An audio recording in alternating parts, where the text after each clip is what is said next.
দেশের গণতান্ত্রিক রাজনীতির শীর্ষ নেত্রী, সাবেক প্রধানমন্ত্রী ও বিএনপি চেয়ারপারসন বেগম খালেদা জিয়া আর আমাদের মাঝে নেই। ইন্না লিল্লাহি ওয়া ইন্না ইলাইহি রাজিউন। বেগম খালেদা জিয়ার ইন্তেকালে আমরা গভীরভাবে শোকাহত ও মর্মাহত। তার মৃত্যুতে জাতি এক মহান অভিভাবককে হারিয়েছে। এই গভীর শোকের মুহূর্তে আমি তার পরিবারের সদস্যবৃন্দ, রাজনৈতিক সহকর্মী এবং অগণিত কর্মী সমর্থকদের প্রতি সমগ্র জাতির পক্ষ থেকে আন্তরিক সমবেদনা জানাচ্ছি। মহান আল্লাহর কাছে আমার প্রার্থনা, তিনি যেন আমাদের সবাইকে এই গভীর শোক কাটিয়ে ওঠার শক্তি দান করেন। বেগম খালেদা জিয়া ছিলেন বাংলাদেশের রাজনীতিতে এক পরম মহিমান্বিত ব্যক্তিত্ব।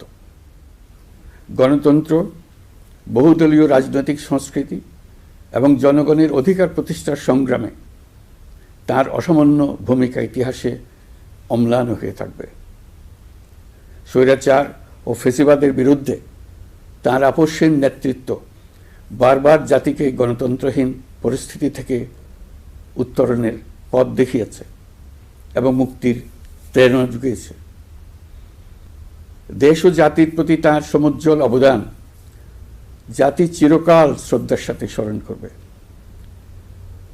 তাঁর দীর্ঘ রাজনৈতিক যাত্রা, গণমুখী নেতৃত্ব এবং প্রিয় মাতৃভূমির স্বাধীনতা ও সার্বভৌমত্বকে সমুন্নত রাখতে তাঁর অবিচল ভূমিকা অবিস্মরণীয় হয়ে থাকবে। এমন একজন মহান দূরদর্শী ও নিখাদ দেশপ্রেমিক নেত্রীর শূন্যতা পূরণ হবার নয়। প্রিয় দেশবাসী, এই শোকাবহ মুহূর্তে আপনাদের প্রতি আমার উদাত্ত আহ্বান, আসুন আমরা সবাই যার যার অবস্থান থেকে মহান আল্লাহর দরবারে বেগম খালেদা জিয়ার বিদেহী আত্মার মাগফিরাত কামনা করি। একই সঙ্গে জাতির এই কঠিন সময়ে আমরা যেন ঐক্যবদ্ধ থাকি এবং আগামীকাল তার নামাজে জানাজার দিনে একদিনের সাধারণ ছুটি ঘোষণা করছি। নামাজে জানাজা সহ সব ধরনের শোক পালনে শৃঙ্খলা বজায় রাখার জন্য আমি সবার প্রতি বিনীত আহ্বান জানাচ্ছি।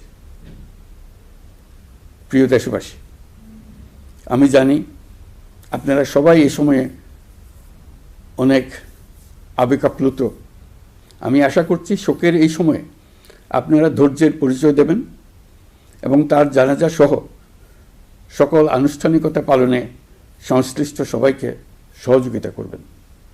মহান আল্লাহ তাআলা আমাদের সকলকে ধৈর্য, শক্তি ও ঐক্যবদ্ধ থাকার ক্ষমতা দেন।